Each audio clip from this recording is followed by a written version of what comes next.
Hey, Shalom Israel. First and foremost, I want to give all glory, all praises to Yahweh, Ba'asham, Yahweh Shai, to the Hope Collective Israel. This is your brother Shemash One. Come back with another lesson. And this lesson is regarding animal sacrifice. Will there be animal sacrifice in the kingdom? If Yahweh say the same, he'll give us the sense. So let's go over to Hebrews chapter 9. From the top it says, Then verily the first covenant had also ordinances of divine service and a worldly tabernacle. For there was the tabernacle made, the first, wherein was the candlestick and the tables and the showbread, which is called the sanctuary. And after the second veil, the tabernacle, which is called the holiest of all. So this is when the high priest went into the most holy of holies only one time a year, which is the Day of Atonement, and made the sacrifice, first for himself, then for us. Okay. Let's jump down to verse 6. It says, Now when these things were thus ordained, the priest went always into the first tabernacle, accomplishing the service of Yahweh, but into the second went the high priest alone, once every year, not without blood, which he offered for himself and for the errors of the people. So we're going to see that these animal sacrifices, it's a covering, right? It's for a covering for us. And we're going to see that Yahweh first ordained animal sacrifice way back in the book of Genesis, right? This is the first time you're going to see an animal sacrifice. Remember, you need blood, for an atonement. Okay, so let's go over to Genesis chapter 3 and see the first animal sacrifice here. That covering, it's a covering, it's a spiritual covering. That the blood of bulls and goats was not sufficient, right? Genesis 3:21, it says, Unto Adam also and unto his wife did Yahweh power make coats of skin and clothe them. So we see that this is the first sacrifice, right? This is the first animal sacrifice right here, which required blood, okay? It's the first time that ever happened. And so we see here how it clothed them, or it covered them, okay? It's a covering, all right? So let's get the understanding of the covering. Let's go to Isaiah chapter 61, because this is what the animal sacrifice did, right? It was temporary. It was not sustainable. So we needed Mashiach to bring in an everlasting cover, which is his blood, okay? Let's go to Isaiah chapter 61 and look at this covering here.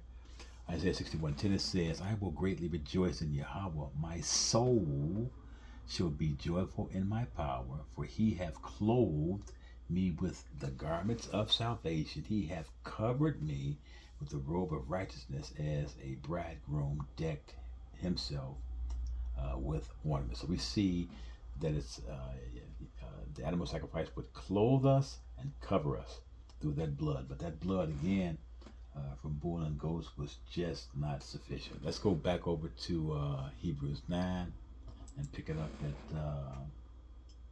at verse 8. Hebrews 9 and 8.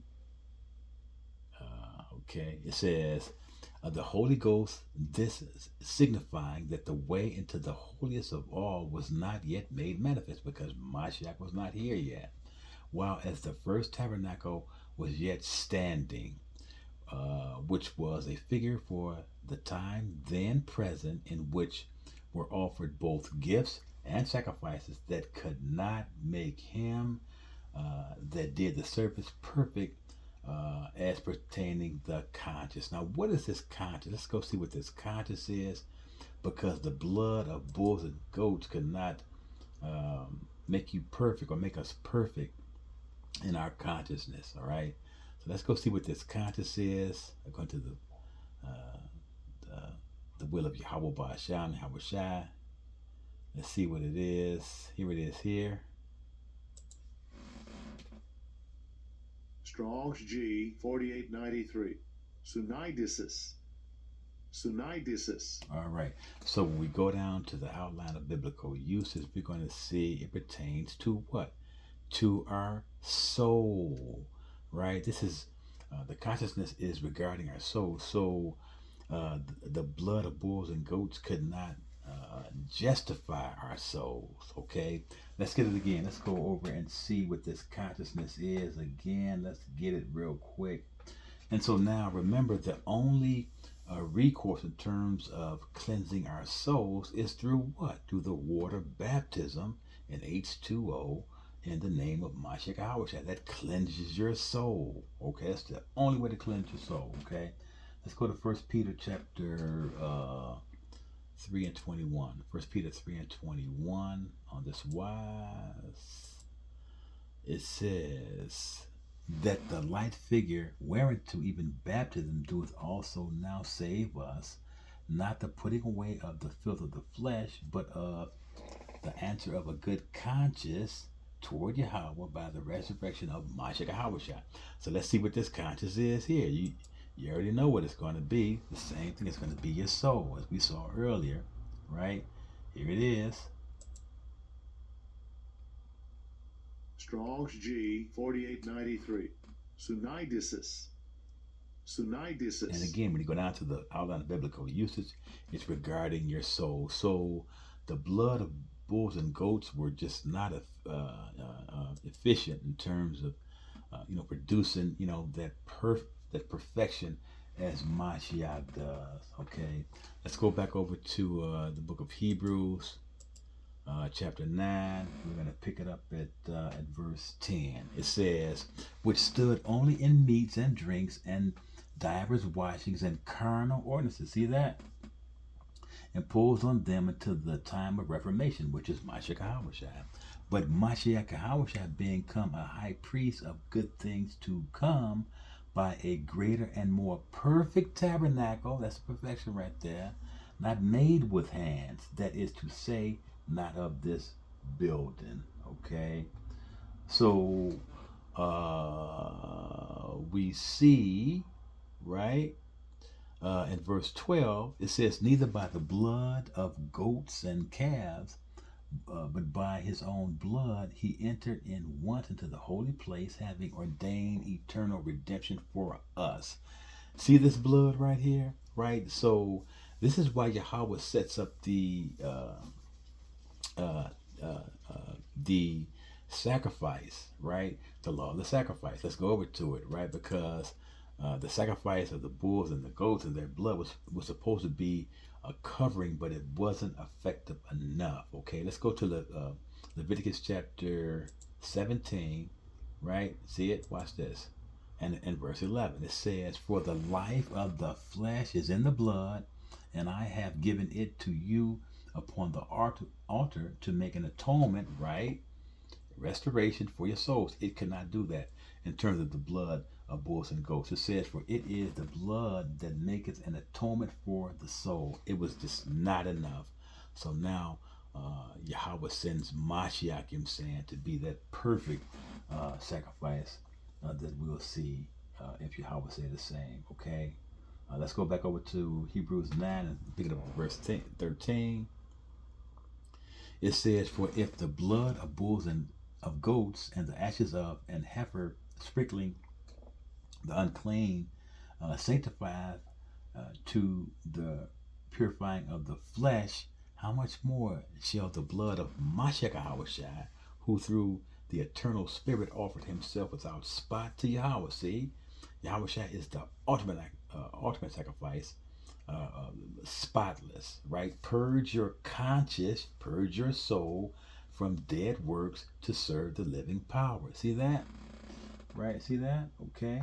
Right. Okay. 15 it says, and for this cause he is the mediator of the New Testament. New Testament, we'll see Testament later. That by means of death for the redemption of the transgressions that were under the first testament, that which are called might receive the promise of eternal inheritance. So let's see what what this promise of eternal inheritance is. Let's go over to let's go and see what the promise is. Let's go to Romans 9 from the top.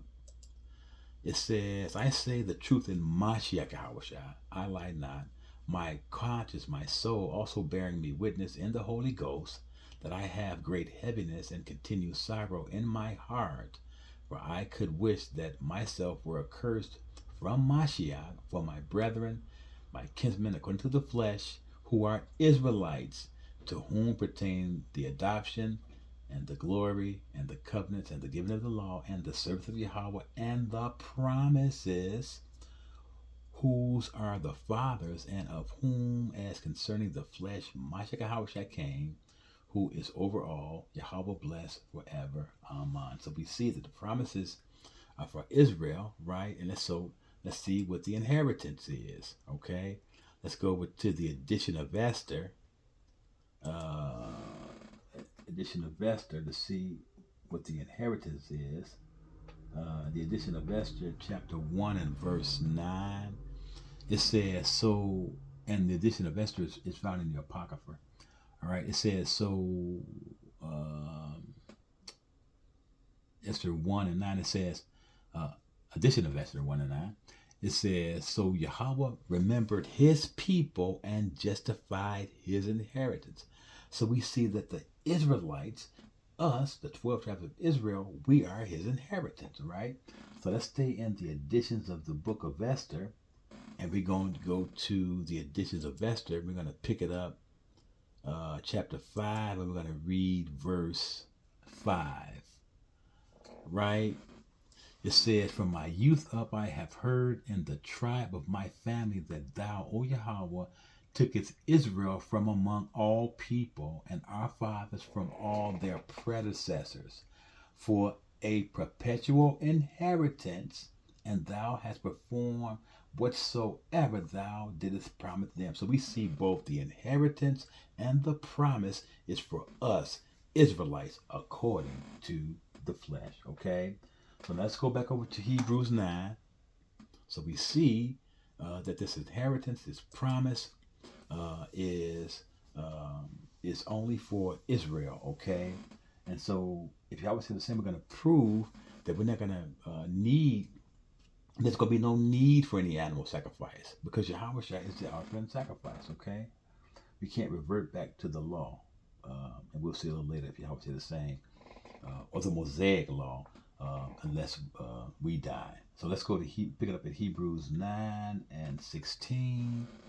It says, so then it is not of him that willeth, nor of him that runneth, but of Yahweh that showeth mercy. All praise to Yahweh Shem Shah. So that was actually Romans chapter 9 and 16, right? But let's go over to Hebrews. Now the Most High just brought that out. All praises to Yahweh Shem Shah. Let's go over to Hebrews chapter 9, and we're going to pick up at verse 16. So this is Hebrews 9 and 16. It says, for where a testament is, there must also of necessity be the death of the testator. That's Mashiach. For a testament is a force after a man is dead. Otherwise, it is of no strength at all while the testator liveth. Whereupon neither the first testament was dedicated without blood. For when Moses had spoken every precept to all the people according to the law, the Mosaic law, he took the blood of calves and of goats with water and scarlet wool and hyssop, and sprinkled both the book and all the people, saying, this is the blood of the testament which Yahweh hath enjoined unto you. Moreover, he sprinkled with blood both the tabernacle and all the vessels of the ministry. And almost, see right there in 22 it says, and almost all things, because the blood of bulls and goats were just, it was just not sufficient to get it done. We needed Mashiach's blood. All right. It says, and almost all things are by the law purged with blood, and without shedding of blood is no remission.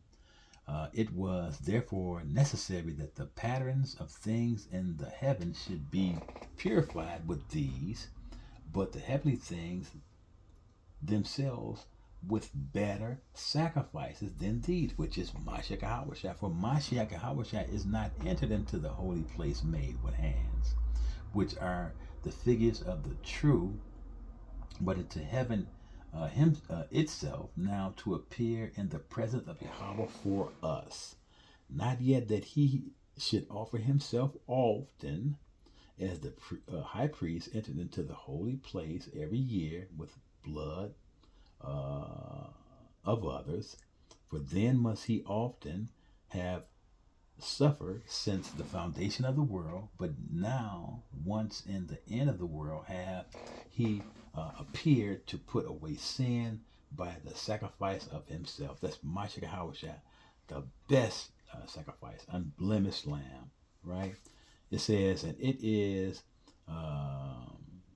and as it is appointed unto man once to die, but after this the judgment. It says, so Mashiach Hawashah was once offered to bear the sins of many, and to them that look for him shall he appear the second time without sin unto salvation. So we see that Mashiach Hawashah was much needed, right? So we're going to see that we're not going to need, there's going to be no need or no benefit for blood of bulls and goats. It couldn't get it done the first time. So now we have Mashiach, which is the perfect sacrifice. Let's go to Hebrews 10 from the top. It says, for the law having a shadow of good things to come and not the very image of the things, can never with those sacrifices, see that, which they offer year by year, continually make the comers thereunto perfect. It could not do it, right? It says, for then would they not have ceased to be offered, because that the worshipers, once purged, should have had no more conscious of sin in your soul, right? Remember, you know what I'm saying? Once, Yahweh, gives those fleshly hearts, you're incapable of sinning. You can't, right? It says 3, it says, but in those sacrifices there is a remembrance again made of sin every year. See that? For it is not possible that the blood of bulls and goats should take away sin. It cannot do it.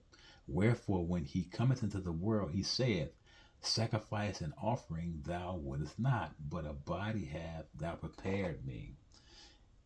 In burnt offerings and sacrifices for sin thou hast had no pleasure. See that? Yahweh has had no pleasure in that, right?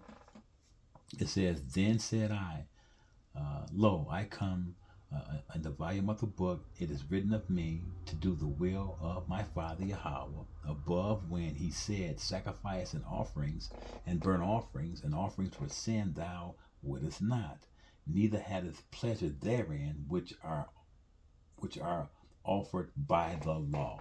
The law that we read earlier in Leviticus chapter 17 and verse 11. It was just not sufficient. It could not get it done. Now, and it says, then said he, lo, I come to do the will of my Father Yahweh. He taketh away the first, that he may establish the second, by the which we, it's like it says, by the which will we are sanctified through the offering of the body of Mashiach Hawashah once and for all. There's no more need for animal sacrifice in the kingdom, right? It's irrelevant. 11, it says, and every priest standeth daily ministering and offering oftentimes the same sacrifices, which can never take away sin. See this? It says, but this man, after he had offered one sacrifice for sin, Mashiach Hawashah, forever sat down on the right hand of Yahweh Ba'ashem Hawashah. So we see that there's not going to be no need, for an animal sacrifice of bulls and goats in their blood, because it was never efficient enough. It was never enough, okay? So let's jump down to verse 14. It says, for by one offering he hath perfected forever them that are sanctified.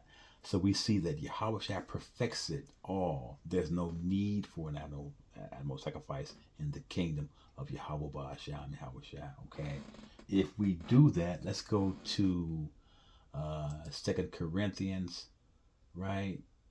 If we do that, right, because remember, it won't be any sin in the kingdom. So, there's no need for any sacrifices like that, okay? All right. Let's go to 2 Corinthians 3. We'll pick it up at verse 6. It says, who also have made us able ministers of the New Testament, right? Not of the letter, excuse me, but of the Spirit, for the letter killeth, but the Spirit giveth life. So if we go back, if we revert back to that letter, I don't know about y'all, but I'm dead, right? I was not circumcised on the 8th day. All the Passover, all the tabernacles, all the Sabbath I missed. Are you kidding me? All right. So we can't revert back, to that letter of the law again. At least we did. Remember, Yahushua, is that law. Remember, it's a law. We're not under the law. We establish the law. Okay. Right. So this is what we're under now, okay? So let's go to 1 Peter and get it. Let's go to 1 Peter. And remember, according to James, we are under the law of liberty. Okay, let's go to 1 Peter chapter 1 and see what Mashiach did. 1 Peter chapter 1, and we'll start at verse 19. It says, but with the precious blood of Mashiach Hawashi, as of a lamb without blemish and without spot. See that? It says, who really was foreordained before the foundation of the world, but was manifested in these last times for us. So in summary, we see that Yahushua is the ultimate sacrifice. He's the perfect sacrifice without blemish. Right? So I pray that this lesson has been edifying. Once again, I'm going to give all glory, all honor, all praises to Yahweh Ba'asham, Yahweh Shai. Shalom.